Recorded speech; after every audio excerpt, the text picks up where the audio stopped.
Hi friends, welcome to the mission success happy. Friends, उम्मीद करते हैं कि आप सब तैयारी की रफ्तार बढ़ा दिए होंगे, क्योंकि अब सिर्फ 28 दिन बचे हुए हैं एग्जाम का। तो अब लापरवाही करने का टाइम नहीं है। फ्रेंड्स, आप सबके पास कम समय है और इसी कम समय में आप बेहतर कर सकते हैं। अब आपको स्मार्ट तरीके से पढ़ना होगा। कहने का मतलब यह हुआ कि भीड़ में तो सभी चलते हैं और भीड़ में चलने वाले की पहचान नहीं बनती है। भीड़ से हट के चलिए। अगर भीड़ से हट के चलिएगा तो आप अपना एक पहचान बना सकते हैं। तो भीड़ से हट के चलिए और अपना पहचान बनाइए। कहने का मतलब ये हुआ कि आप लूसेंट पर सबसे ज़्यादा फोकस कीजिए।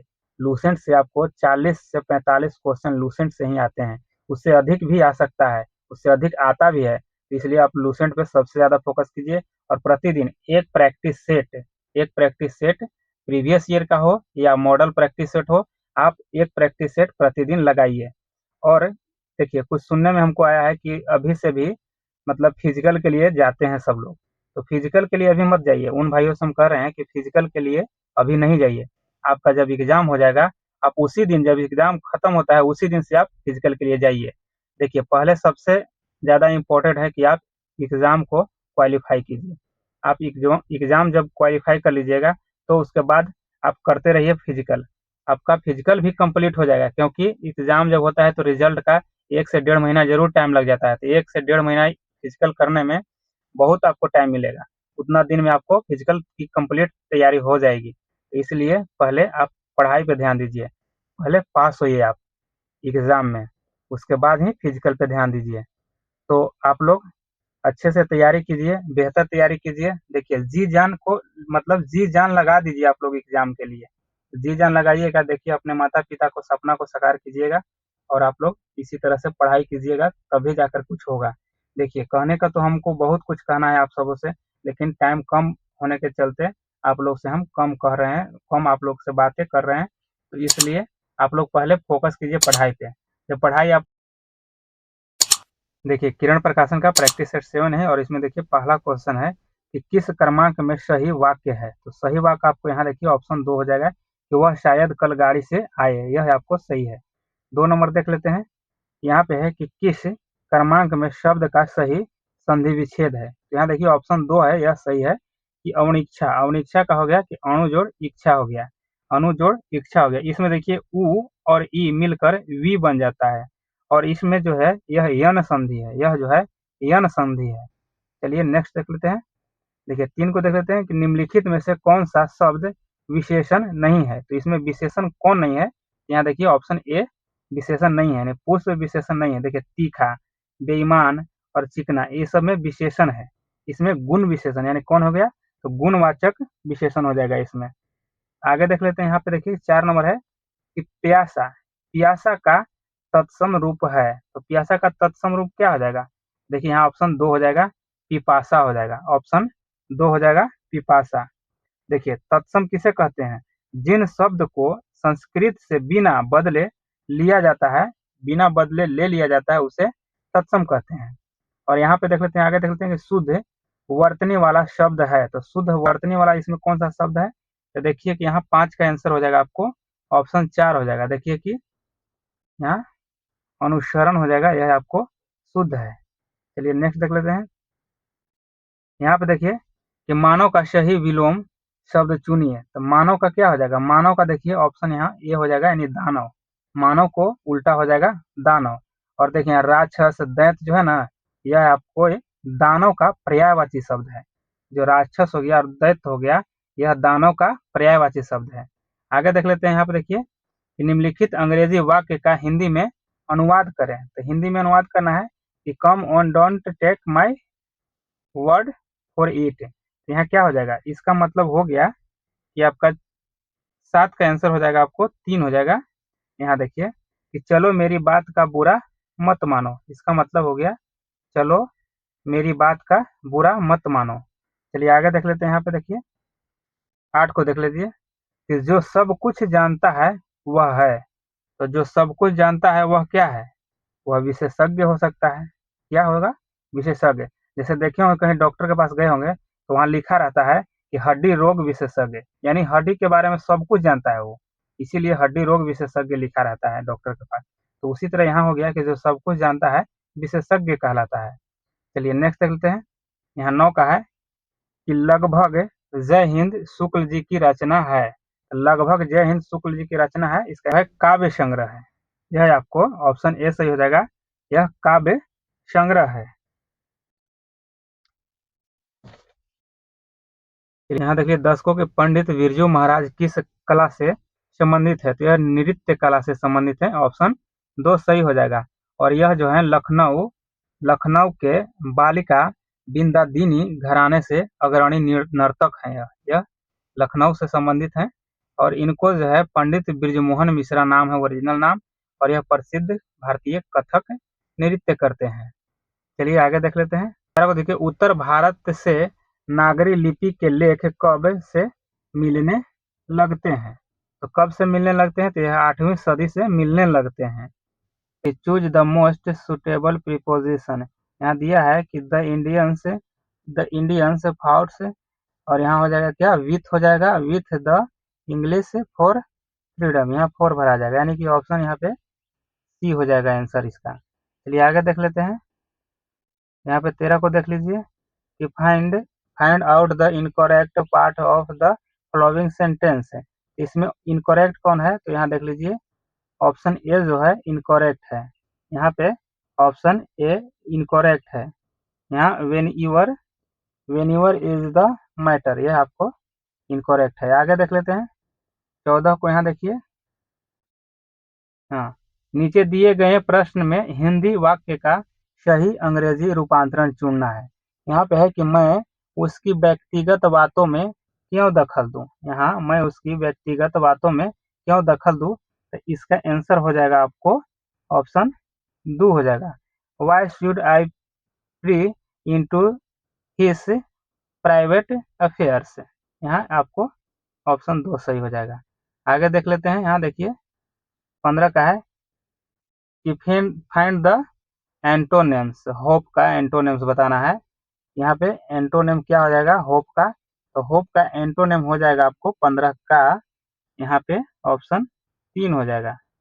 ऑप्शन 3 हो जाएगा डिस्पेयर। डिस्पेयर मीन्स क्या होता है, इसका होता है निराशा, और होप मीन्स होता है आशा, तो आशा का निराशा। यहाँ साइनोनिम्स पूछ रहा है, ऑब्जेक्ट का साइनोनिम पूछ रहा है। यहाँ पे देखिए ऑप्शन 4 सही हो जाएगा, ऑप्शन 4 सही हो जाएगा, डिस अप्रूव हो जाएगा। यहाँ डिस अप्रूव, तो चलिए इसका क्या होता है, डिस अप्रूव का मतलब अस्वीकृत करना। ऑब्जेक्ट के मतलब क्या हो जाएगा, ऑब्जेक्ट के मतलब होता है आपत्ति करना, यहाँ आपत्ति, तो आपत्ति और यहाँ अस्वीकृत, दोनों जैसे साइनोनिम मतलब क्या होता है, सेम अर्थ निकलता है, वही बात है। चलिए आगे देख लेते हैं। यहाँ है कि choose the option that describe the meanings of the following items and phrase. यहाँ हो जाएगा कि टू लॉस वंस बियरिंग्स, इसका आंसर हो जाएगा आपको ऑप्शन 3 सही होगा कि टू बी, यहाँ हो जाएगा कि to be uncertain of one's position, यहाँ ऑप्शन 3 सही हो जाएगा। चलिए आगे देख लेते हैं 18 को कि फिर in the blanks with appropriate given option. यहाँ पे क्या हो जाएगा, यहाँ देखिए कि book book you want is not with me, यहाँ पे हो जाएगा आपको आंसर 3 हो जाएगा, यानी कि द लग जाएगा वहाँ पे। आगे देख लेते हैं 19 को देखिए। यहाँ पे 19 का है कि व्हाट इज ट्रू अबाउट नर्सिसेंस।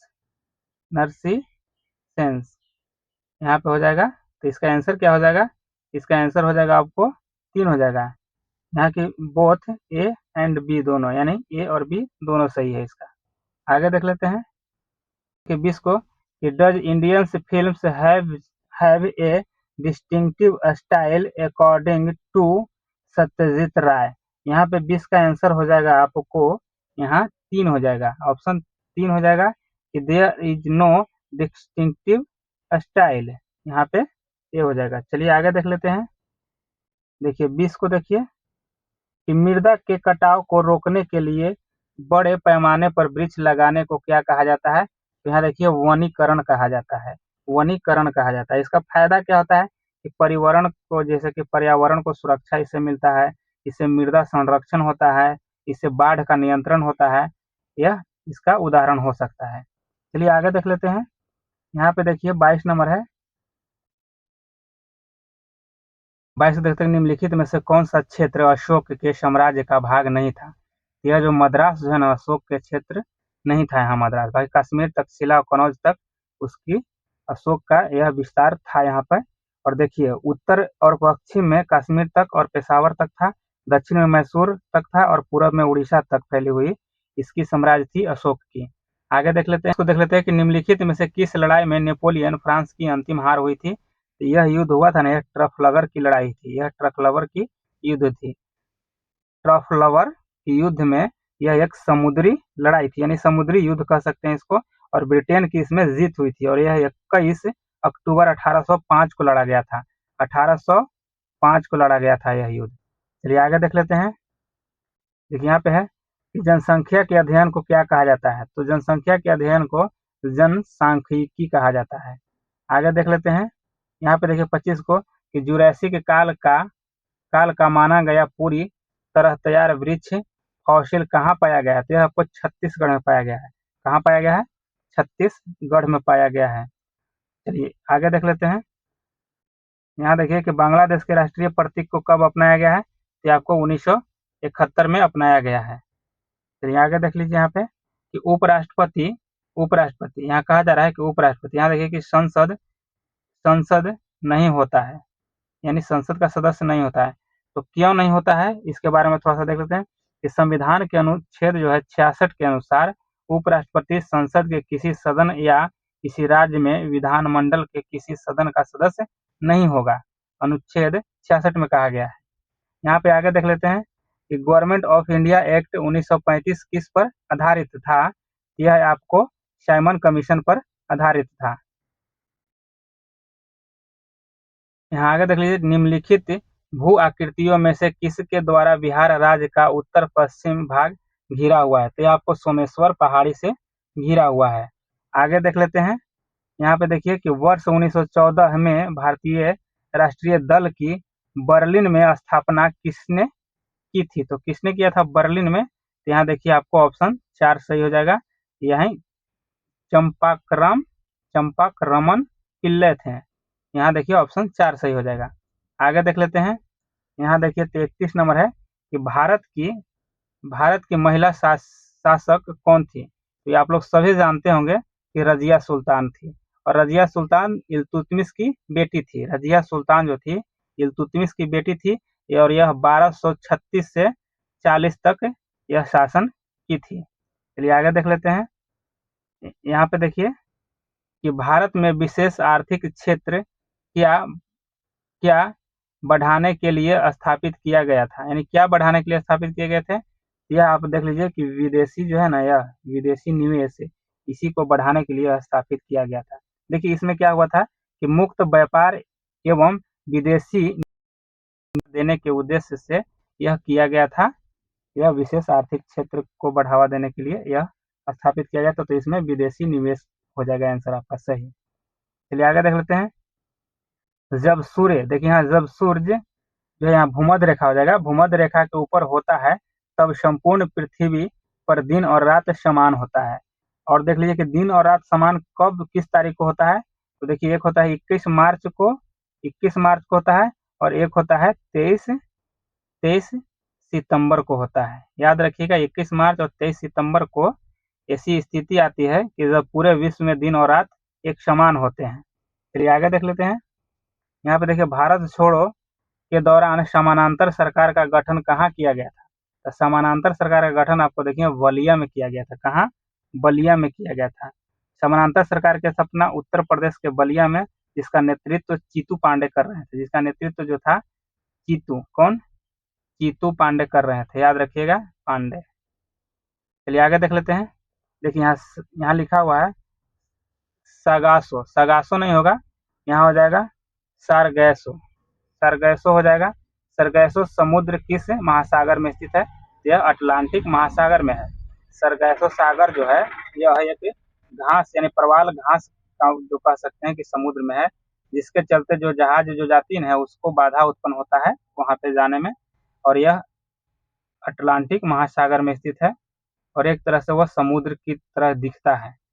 और इसको बारे में यह जैसे कि अटलांटिक महासागर है, इसको अंध महासागर भी कहा जाता है। याद रखिएगा, इसे अंध महासागर भी कहा जाता है। और इसकी आकार जो है एस की आकार का है। याद रखिएगा, इसे एस की आकार है। क्वेश्चन पूछी गई है ये सब, इसीलिए हम ये बता दे रहे हैं आपको। चलिए आगे देख लेते हैं यहाँ कि जिला न्यायालयों के न्यायाधीशों की नियुक्ति किसके द्वारा किया जाता है। तो जिला न्यायालय के न्यायाधीश को नियुक्ति जो है राज्यपाल के द्वारा किया जाता है।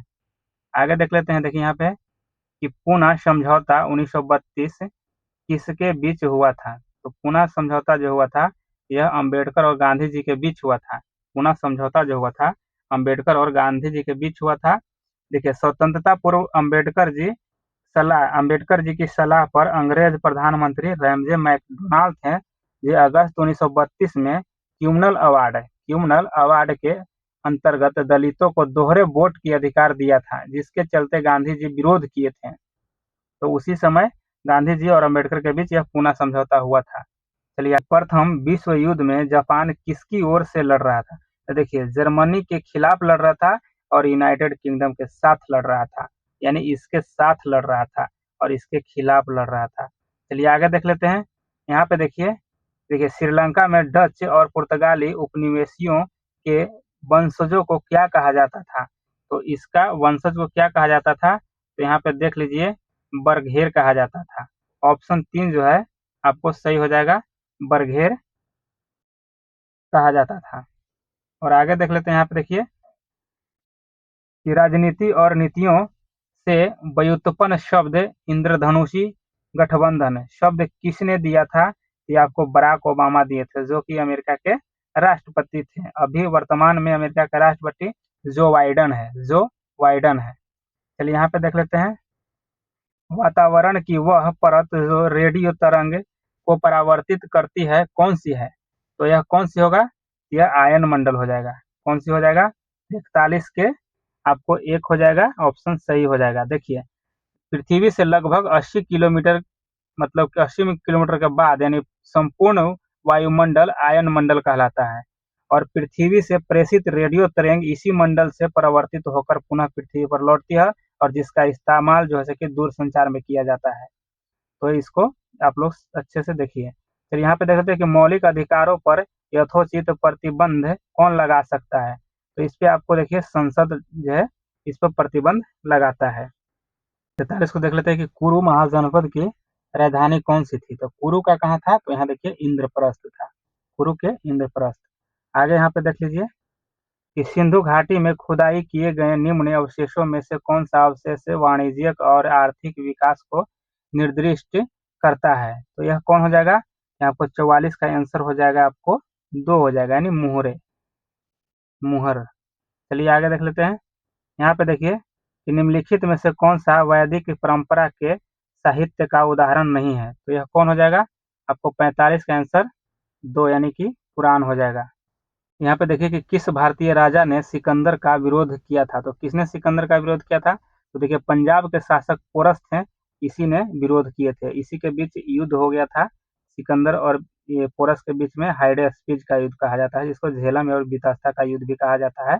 यह युद्ध हुआ था सिकंदर और इनका पोरस के बीच में। और देखिए क्वेश्चन पूछा जाता है कि सिकंदर के समकालीन कौन थे। तो यह धनानंद जो थे सिकंदर के समकालीन कहा जाता है। चलिए आगे देख लेते हैं। तो पाटलिपुत्र शहर की नींव किसने रखी थी। तो पाटलिपुत्र शहर की नींव जो है उदयन रखे थे। किसने, उदयन के द्वारा रखा गया था। देखिए सबसे प्रसिद्ध कुषाण शासक कौन था। तो देखिए कनिष्क थे, कनिष्क सबसे प्रसिद्ध कुषाण शासक थे। और देखिए कनिष्क वंश जो था यह कुषाण वंश के, यह प्रतापी राजा थे कनिष्क। और कुषाण वंश के संस्थापक कौन था, तो यह कुजुल कंठफिसेस कहते हैं, कुजल कंठफिसेस इनके संस्थापक थे कुषाण वंश के। आगे देख लेते हैं कि पानीपत की पहली लड़ाई किन दो शासकों के बीच लड़ी गई थी। तो बाबर और इब्राहिम लोदी के बीच लड़ा गया था। यह युद्ध बाबर और इब्राहिम लोदी के बीच लड़ा गया था, और यह 1526 में लड़ा गया था। 1526 में। पानीपत है कहाँ, तो आपको हरियाणा में है, हरियाणा में पानीपत है, याद रखिएगा इसे। आगे देख लेते हैं। यहाँ देखिए गद्दर गदर पार्टी की स्थापना कब और कहाँ हुई थी। तो गदर पार्टी की स्थापना आपको अमेरिका में हुई थी और 1913 में हुआ था। कहते हैं कि गांधी जी के विदेशी सामानों के बहिष्कार के आंदोलन का उद्देश्य क्या था। तो यह था कि लघु उद्योग का प्रोत्साहन देना, यानी वह चाहते थे कि हमारे इंडियन उद्योग जो है फले फूले और ब्रिटेन का जो सामान आता था उस पर बहिष्कार हो, यह चाहते थे। तो चलिए आगे देख लेते हैं। यहाँ पे 52 को निम्नलिखित में से कौन सा नेता कांग्रेस के उग्रवादी दल से संबंधित था? तो इसमें उग्रवादी दल से कौन है?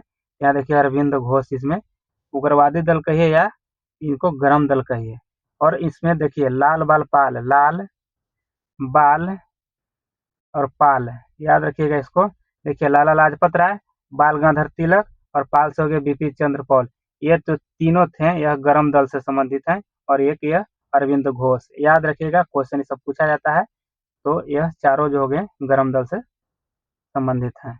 आगे देख लेते हैं कि द्वितीय गोलमेज कॉन्फ्रेंस में भारतीय राष्ट्रीय कांग्रेस का प्रतिनिधित्व किसने किया था? तो किसने किए थे? तो यह एम के गांधी जी गए थे, यानी गांधी जी के द्वारा यह किया गया था। 54 को देख लेते हैं कि निम्नलिखित में कौन सी देशांतर रेखा भारतीय मानक समय को निर्धारित करता है? देखिए 82.5 डिग्री जो है ना, यह देखिए 82.5 डिग्री पूर्वी देशांतर जो है, यह जो है भारतीय मानक समय को निर्धारित करता है। और यह इलाहाबाद के निकट मिर्जापुर से गुजरती है। इलाहाबाद के निकट मिर्जापुर से गुजरती है। और यह कितने राज्यों से होकर गुजरती है? यह 5 राज्यों से होकर गुजरती है, याद रखिएगा। 5 राज्य से होकर गुजरती है। यूपी से, याद यहाँ पर देख लीजिए थोड़ा सा, यूपी से, एमपी से, फिर उसके बाद छत्तीसगढ़ से गुजरता है, उसके बाद उड़ीसा से और आंध्र प्रदेश से, याद रखिएगा। 5 राज्यों से होकर यह गुजरता है मानक समय रेखा। चलिए आगे देख लेते हैं। 55 को देखिए, निम्नलिखित नदियों में से किस पर नागा अर्जुन सागर बांध बनाया गया? तो यह कृष्ण नदी पर है, कृष्ण नदी पर। आगे देखिए 56 को कि बिहार में हिंदी साहित्य सम्मेलन की स्थापना कब हुई थी? यह कब हुआ था? तो आपको 1919 में हुआ था। आगे देखिए यहाँ पे कि पटना कलम या शैली के कलाकारों में सबसे पहला नाम किसका लिया जाता है? तो किसका लिया जाता है? तो यहाँ पे होता है सेवक राम का। आगे देखिए बिहार में जूता कारखाना कहाँ स्थित है? तो जूता कारखाना कहाँ स्थित है? ये आपको मोकामा में, मोकामा में। आगे देखते हैं, यहाँ पे देखिए बिहार का सीतामढ़ी, जिसे सीता जी की जन्मस्थली माना जाता है, यहाँ कौन सा मेला आयोजित होता है? यहाँ कौन सा मेला आयोजित होता है? तो यहाँ पे देखिए ऑप्शन डी हो जाएगा आपको, महालया मेला। क्या? महालया मेला, ऑप्शन 4 सही हो जाएगा। आगे यहाँ पे देख लीजिए कि बिहार राज्य में ऑपरेशन ऑपरेशन टोडरमल किस लिए चलाया गया था? तो यह किस लिए चलाया गया था? तो 60 का आंसर हो जाएगा, एक हो जाएगा, यानी भूमि सुधार तथा समुचित भूमि वितरण हेतु। आगे देख लेते हैं। यहाँ पे देखिए कि भारत के संविधान में कितने अनुसूचियां का उल्लेख है? तो कितने हैं उन अनुसूची? यहाँ देखिए 12 अनुसूची है। आगे देख लेते हैं कि यहाँ देखिए राजा मान सिंह तोमर ने प्रशासन किया था, मैंने कहाँ पे शासन किया था? तो 62 का हो जाएगा ग्वालियर। देखिए आंसर ये हो जाएगा, एक हो जाएगा, ग्वालियर पर शासन किए थे। आगे देख लेते हैं 63 का, निम्नलिखित में से किस स्थान पर हड़प्पा संस्कृति की अग्निवेदिका यानी अग्निवेदिया पाई गई थी? तो कहाँ पाई गई थी? 63 का आंसर हो जाएगा, 2 हो जाएगा, नहीं लोथल में पाई गई थी।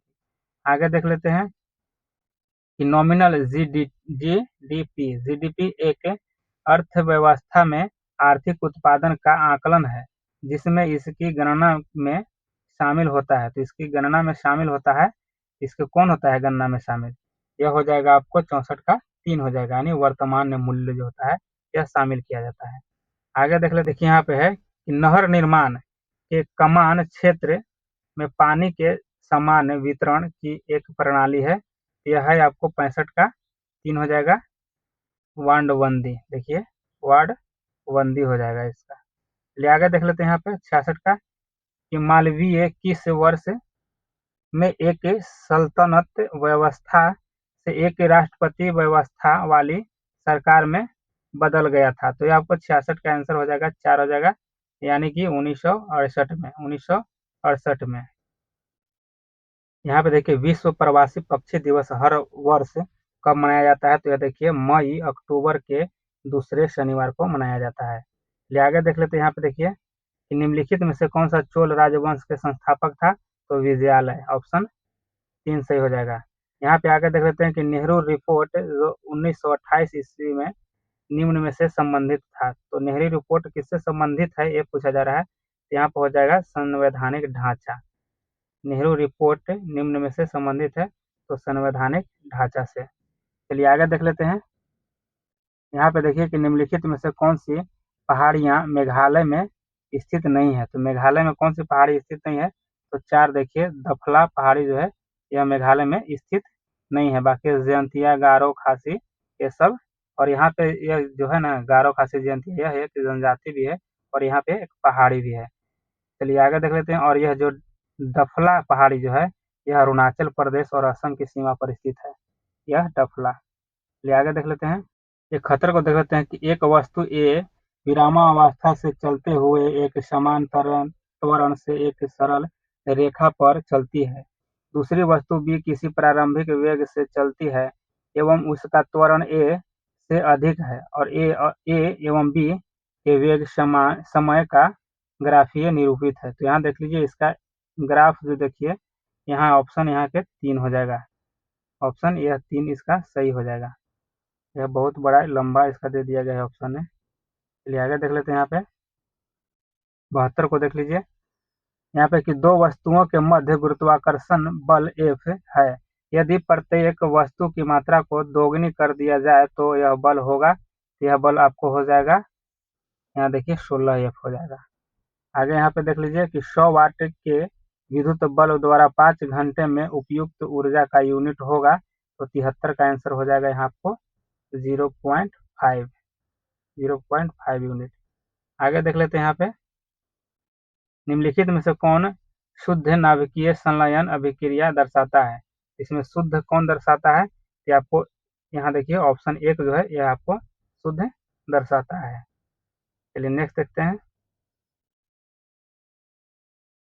यहाँ पे देख लेते हैं कि एक घोल का pH 3 है और इसे 100 गुना तनु बनाया जाता है। परिणामी घोल का pH होगा। तो परिणामी घोल का pH क्या होगा, तो 5 हो जाएगा। यहाँ ऑप्शन 2 सही है। आगे देख लेते हैं यहाँ पे कि विद्युत अपघटन के नियम का प्रतिपादन किसने किया था। तो इसमें किया था माइकल फैराडे ने।